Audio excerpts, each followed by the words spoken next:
FBI 연방수사국과 CIA 중앙정보국, 연방검찰 등 핵심 기관들에서 트럼프 행정부가 수십 명씩 고위직들을 해임하고 있어 해고바람이 불고 있습니다.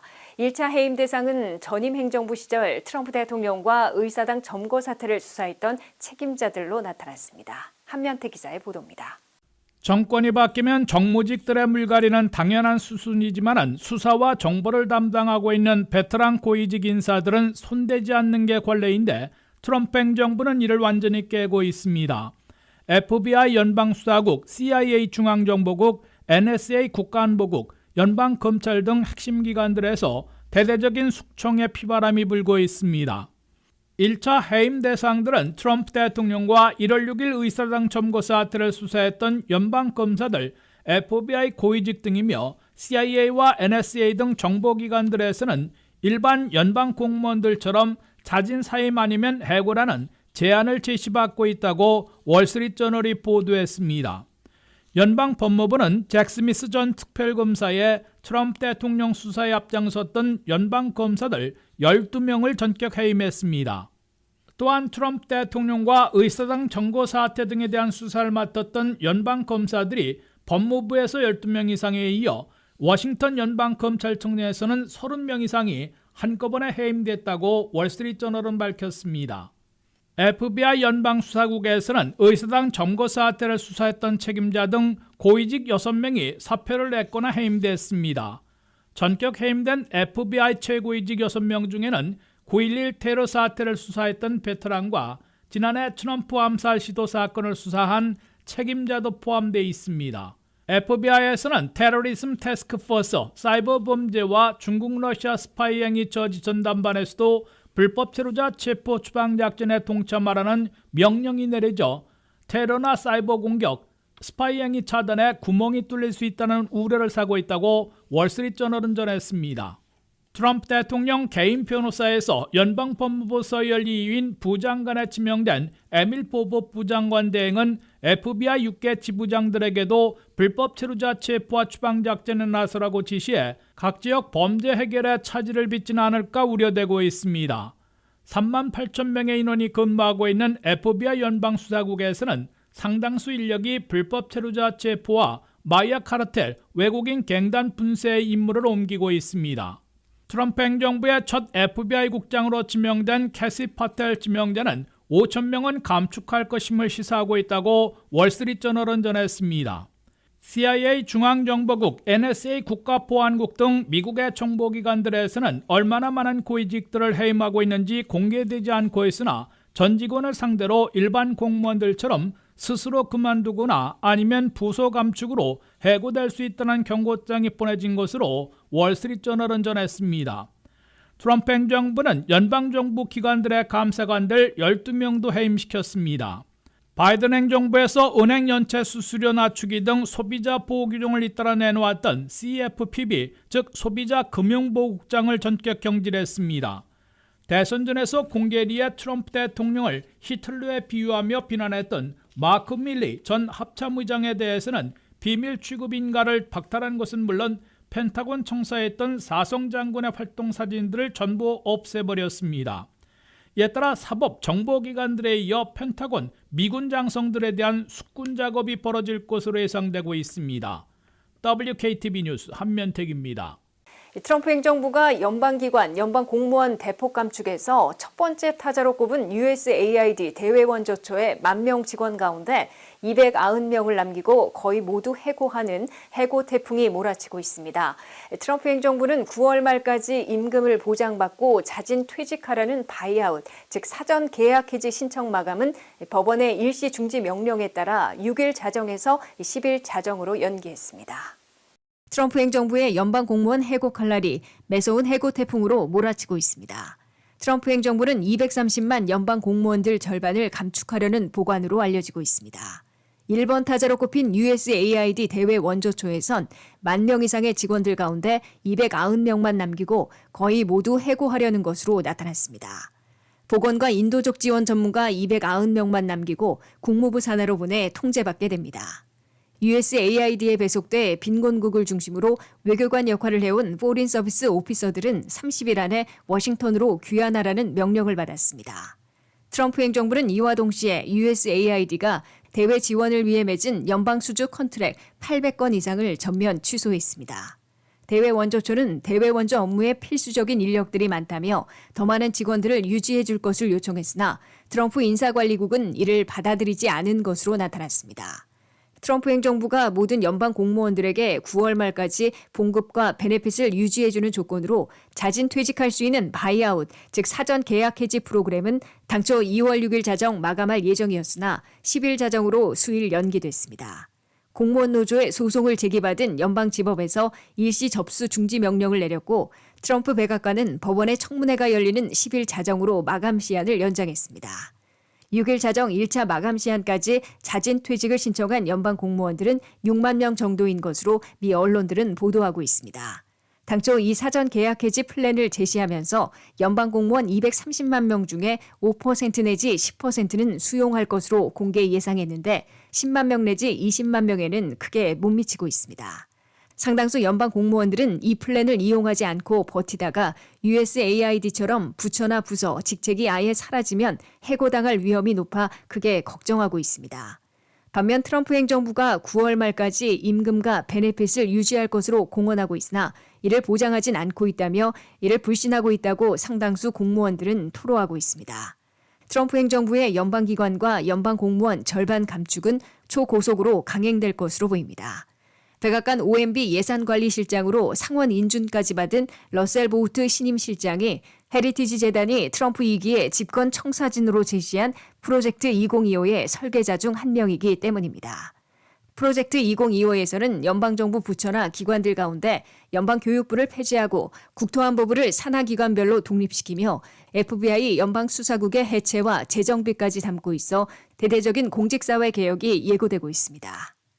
미국이 멕시코와 캐나다에는 25% 관세 부과를 한 달간 연기했으나 중국에 대한 10% 추가 관세와 중국의 10 내지 15% 보복 관세는 그대로 단행돼 미중 간 충돌이 시작되고 있습니다. 미국 수입품에서 중국산이 대부분을 차지하고 있는 의류와 신발, 스마트폰과 컴퓨터, 가전제품 등이 재고가 소진되는 수주부터 가격이 본격 오를 것이란 우려가 나오고 있습니다. 한면태 기자의 보도입니다. 지구촌의 두 슈퍼파워 미국과 중국이 새벽부터 관세 전쟁으로 충돌하기 시작했습니다. 도널드 트럼프 대통령은 멕시코와 캐나다에 대한 25% 관세는 정상 간 대화와 협상 끝에 한 달간 연기한 반면에 중국 수입품에 대한 10% 추가 관세는 4일 자정을 기해 발효시켰습니다. 이에 맞서 시진핑 국가주석이 이끄는 중국은 미국에 대한 재단된 보복 관세와 보복 조치들을 취했습니다. 10,000 soldiers at their side of the border and stop fentanyl and illegal aliens from coming into our country. They have a big incentive to do. Canada is very tough. Canada is very, we're not treated well by Canada, and we have to be treated well. China will be speaking to China probably over the next 24 hours. We don't want fentanyl coming into our country. 미국은 2023년 안에 중국으로부터 4,480억 달러어치를 수입해와 멕시코에 이어 2위를 기록했는데 스마트폰이 550억 달러어치로 가장 큰 규모이고 컴퓨터가 400억 달러어치를 들여왔으며 의류와 신발의 대부분을 차지하고 있습니다. 애플 등 미국 기업들과의 합작이어서 스마트폰과 TV에는 그동안 미국이 관세를 면제해 줬으나 10%의 새 관세를 부과하기 시작했으며 기존 관세 10%를 추가하면서 강철과 알루미늄은 25%, 상당 품목은 60%, 중국산 전기차는 110%나 되는 것으로 나타났습니다. 이에 맞서 중국은 10일부터 미국산 원유와 농기계, 대형 자동차 등에는 10%, 석탄과 액화천연가스인 LNG 제품에는 15%의 보복 관세를 부과하기로 했으나 거래량은 그리 많지 않은 부분으로 한정했습니다. 대신 WTO 세계무역기구에 제소하고 미국 경제에서 기여한 광물들의 미국 수출을 통제하며 구글의 반독점 행위를 조사하는 등 다른 보복 조치를 취했습니다. 미국민들이 매일 사야 하는 먹거리를 비롯한 식탁 물가와 휘발유값, 자동차와 자동차 부품값을 띄운들 멕시코와 캐나다에 대한 관세 25% 부과는 한 달간 연기됐으나 중국과의 관세 전쟁은 일단 시작돼 미국민 소비자들이 가격 인상이라는 대가를 치르게 됐습니다. We may have short term some a little pain and people understand that, but long term the United States has been ripped off by virtually every country in the world. 미국의 수입업체들이 트럼프 관세를 예상하고 지난 연말 상당량의 수입품들을 미리 들여와 재고로 쌓아놓고 있어 미국 소비자들이 체감하는 가격 인상은 수주 후에나 시작될 것으로 예측되고 있습니다. 또한 트럼프 대통령과 시진핑 국가주석이 수일 안에 본격 협상을 갖기로 해서 두 공룡 국가들은 물론 전 세계의 경제 파국만큼은 피해갈 것으로 예상되고 있습니다. 그럼에도 미국민 소비자들은 머지않아 중국산이 지배하고 있는 의류와 신발, 스마트폰과 컴퓨터, 가전제품, 가구류 등에서는 가격 인상을 체감하게 될 것으로 우려되고 있습니다. 전미 소매연맹이 경고한 중국 수입품 관세 부과에 따른 가격 인상폭을 보면 $80짜리 청바지는 $96로 오르게 됩니다. $90짜리 운동화는 $116로 인상되고 냉장고는 $650에서 $852로 31%나 급등합니다. 소비자기술협회가 발표한 별도의 보고서에 따르면 스마트폰은 현재 $826에서 $1100로 오르게 되고 랩톱 컴퓨터는 $793에서 $1333로 68%나 대폭 인상됩니다. WKTV 뉴스 한면택입니다. 트럼프 관세 폭탄과 중국의 보복 관세로 미국 내 수입품의 가격 상승은 불가피하지만 물가 급등 대신에 경기 둔화를 불러올 것으로 예고되고 있습니다. 트럼프 대통령은 관세 부과로 미국민들이 일부 고통을 느끼겠지만 미국 전체의 물가 급등은 없을 것으로 장담하고 있으나 실제로 물가 급등 대신 수입과 미국민 소비 감소, 경기 둔화를 초래할 것이란 전문가들의 지적이 나오고 있습니다. 도널드 트럼프 대통령이 3대 교역국들 가운데 멕시코와 캐나다에 대한 25% 관세 부과는 일단 한 달간 미뤘으나 중국에 대한 10% 추가 관세를 강행했고 중국의 10에서 15% 보복 관세를 10일부터 겪게 됐습니다. 멕시코산 식료품과 자동차, 캐나다산 원유와 목재 등의 가격 인상이 일단 한 달간 미뤄졌으나 중국산 의류와 신발, 휴대폰과 컴퓨터, 가전제품 등의 가격이 줄줄이 올라가게 돼 미국 및 소비자들이 수주 후에는 이를 체감하게 될 것으로 경고되고 있습니다. 미국 수입업자들은 트럼프 관세를 예상하고 지난 연말에 최대한 물량을 미리 수입해와 재고로 쌓아놓고 있어 중국산 수입품들의 실제 가격 인상은 수주 후에나 현실화될 것으로 보입니다. 그럼에도 미국 및 소비자들은 중국산이 지배하고 있는 의류와 신발, 스마트폰과 컴퓨터, 가전제품, 가구류 등에선 가격 인상을 곧 체감하게 될 것으로 우려되고 있습니다. 전미 소매연맹이 경고한 중국 수입품 관세 부과에 따른 가격 인상폭을 보면 $80짜리 청바지는 $96로 오르게 됩니다. $90짜리 운동화는 $116로 인상되고 냉장고는 $650에서 $852로 31%나 급등합니다. 소비자기술협회가 발표한 별도의 연구 보고서에 따르면 스마트폰은 현재 $826에서 $1,100로 오르게 되고 랩탑 컴퓨터는 $793에서 $1,333로 68%나 대폭 인상됩니다. 그러나 트럼프 대통령의 공언대로 관세 부과는 한 차례 가격 인상을 초래하기 때문에 장기화되지 않는다며 전체 미국 물가를 급등시키지는 않을 것으로 대부분의 경제학자들은 인정하고 있습니다. 견디기 어려운 물가 급등 대신에 수입과 미국민 구매 감소로 미국 경제 성장이 둔화되는 결과를 빚게 될 것으로 경제 전문 CNBC 방송은 전했습니다. 즉 중국산 등 관세를 부과받는 수입품들을 중심으로 수입업자들이 소비자들에게 전가하게 돼 미국 내 소비자 가격은 올라갈 수밖에 없는 것으로 보입니다. 그런데 가격이 크게 오르면 자연스럽게 미국 및 소비자들이 덜 사게 되고 미국 수입업자들은 수입을 줄이게 됩니다. 미국 경제에서 수출입이 차지하는 비율은 25% 이하이지만 68%는 미국 및 소비 지출에 의존하는 내수 경제입니다. 미국민들이 가격 인상으로 덜 사게 되면 관세 폭탄에 따른 전체 미국 물가의 급등 대신에 경기 둔화, 미국 경제 성장 냉각을 초래하게 됩니다. 트럼프 대통령이 다소 관세 부과에서 속도를 조절한 덕분에 올 한 해 미국민들이 더 부담하게 되는 금액은 가구당 $830에서 $1,200인 것으로 약간 하향 전망되고 있습니다. 미국의 전체 물가는 초반 0.4% 올라갈 수 있으나 수입과 미국민 소비 지출이 감소하면 물가 상승을 멈추는 대신 소비 위축, 경기 냉각으로 바뀔 것으로 CNBC는 내다보고 있습니다. 예일대 경제연구소는 트럼프 관세가 풀가동하면 미국 경제 GDP 성장률은 지난해 2.8%에서 올해 1.5%포인트 빠져 1.3%로 급냉각되고 2026년에는 2.1% 빠져 0.7 내지 마이너스 성장으로 불경기로 추락할 위험이 있다고 경고해 놓고 있습니다. 조류 인플루엔자 확산으로 계란 가격이 폭등한 가운데 소비자들의 부담이 커지고 있습니다. 계란 평균 소매 가격은 지난해와 비교해 14%나 올랐습니다.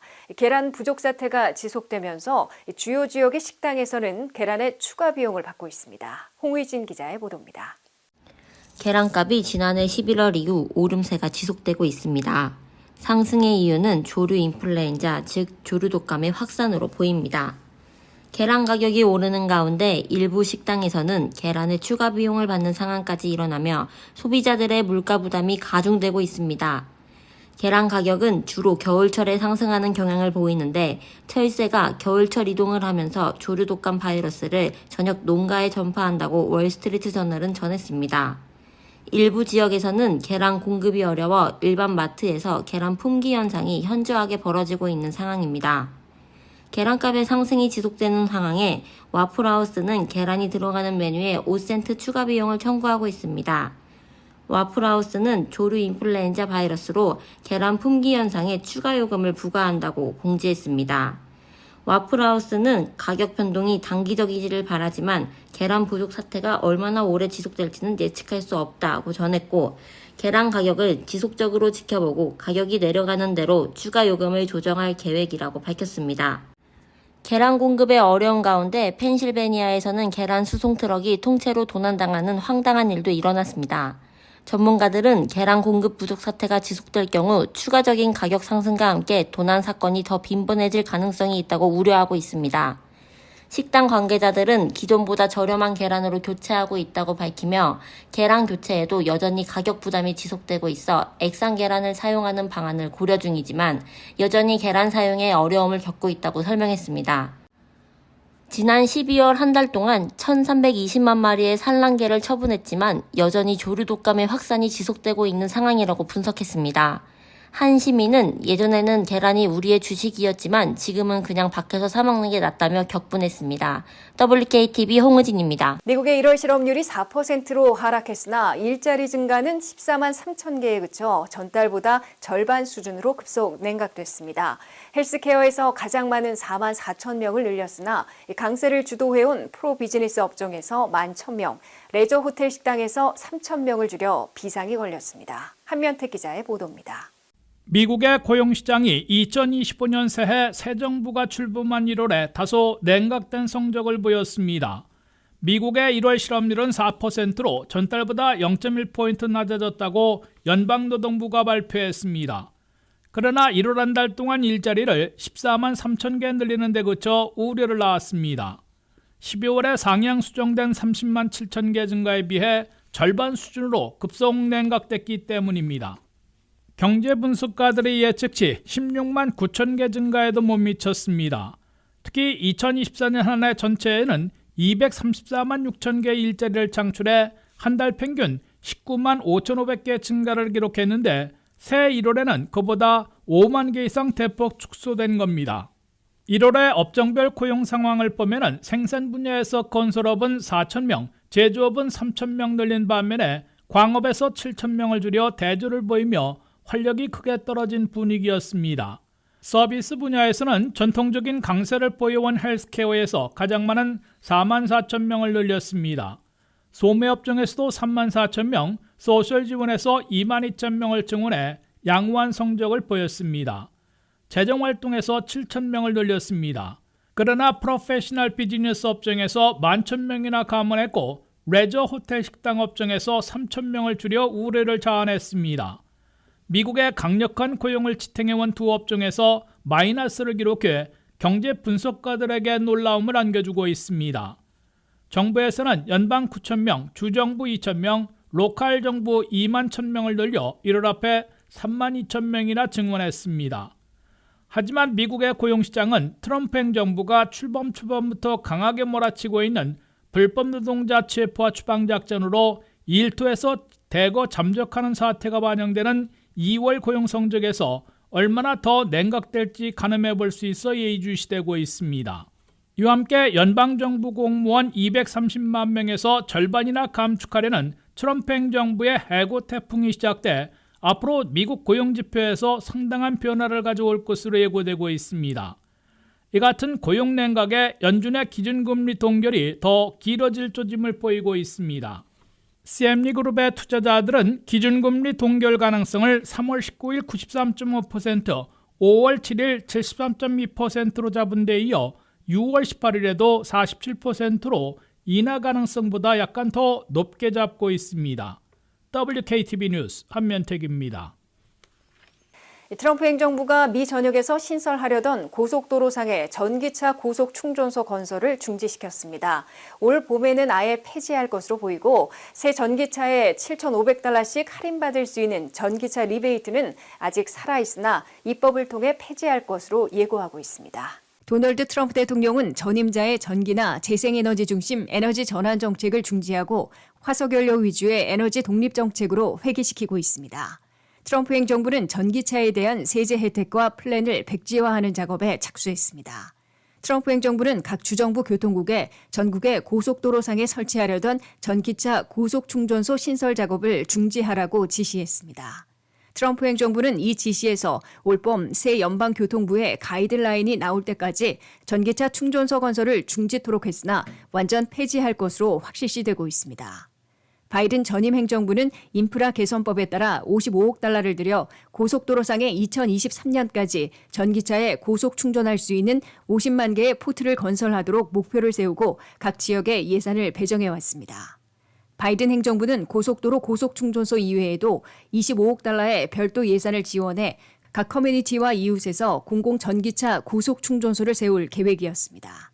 바이든 행정부는 임기 만료를 열흘 앞둔 지난 1월 10일에도 $6억 3,500만 각 지역에 내려보내 49곳에 11,500개의 고속 충전 포트를 건설하도록 배정했습니다.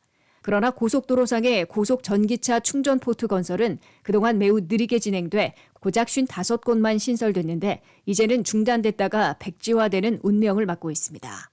전기차를 구입하는 소비자들이 자동차 딜러 판매점에서 $7,500를 할인받는 전기차 리베이트는 대통령 행정명령으로는 안 되고 연방의회에서 입법으로 중지 또는 폐지할 수 있어 아직 이용이 가능한 상황입니다. 따라서 미국민 소비자들은 자격 있는 전기차를 지금 살 때 자동차 딜러 매장에서 $7,500를 즉석 할인받으며 구입할 수 있습니다. 트럼프 대통령은 물론 전기차의 대명사인 테슬라의 사주이자 트럼프 최측근으로 떠오른 일론 머스크까지 $7,500 리베이트의 폐지를 공약해왔습니다. 이에 따라 전기차에 대한 $7,500씩의 리베이트는 곧 마련돼 처리되는 공화당 상하원의 예산 조정 법안을 통해 결국 중단, 폐지될 것으로 예고되고 있습니다. 트럼프 공화당은 이른바 뉴 그린딜을 폐지할 것으로 공약해왔는데 바이든 민주당 시절 연방의회에서 승인된 인프라 개선법과 인플레이션 감축법에 따라 시행하는 것이어서 대통령 행정명령으로는 안 되고 공화당 연방의회에서 입법을 해야만 백지화시킬 수 있어 다소 시간이 걸리고 있습니다. 미 국세청은 근로소득공제인 EITC 유자격자 약 500만 가구가 이를 잘 몰라 신청하지 않고 있어 수천 달러씩 손해보고 있다고 지적했습니다.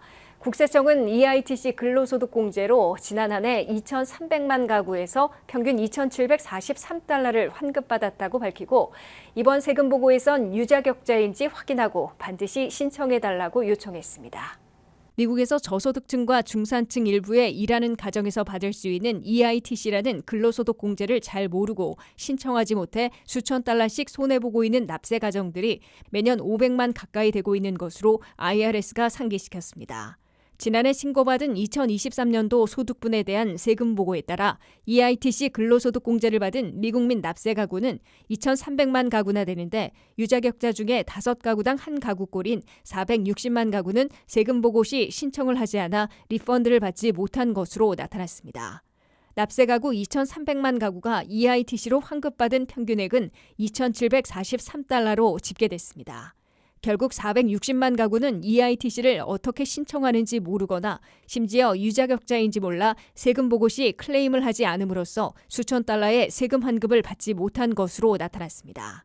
EITC 유자격자들과 평균 환급액은 미국 성인 납세자의 근로소득에서 연 조종소득과 부양자녀 수에 따라 달라집니다. 투자소득은 연 11,600달러 이하로 제한됩니다. IRS에 따르면 이번에 세금 보고 시 적용되는 2024년도 소득분에서 부양자녀가 없는 독신은 연 조종소득이 18,591달러 이하여야 하고 부부 공동 파일 시에는 25,511달러 이하여야만 하는데 그럴 경우 평균 632달러를 환급받게 됩니다. 부양자녀가 한 명 있으면 독신 49,084달러, 부부 56,004달러 이하여야 자격이 있고 평균 환급액이 크게 올라 4,213달러를 받게 됩니다. 부양자녀 2명이 있으면 독신 55,768달러, 부부 62,688달러 이하여야 유자격이 되고 평균 6,960달러나 환급받게 됩니다.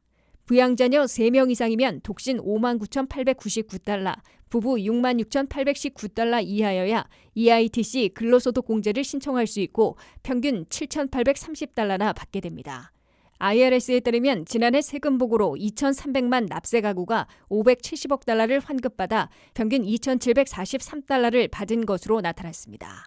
이번 세금 보고에서는 2월 중순 이전에는 EITC 세금 환급을 못하도록 돼 있어 2월 22일부터 IRS 웹사이트에서 본인의 환급액을 파악할 수 있고 3월 6일까지 리펀드를 받을 수 있게 됩니다.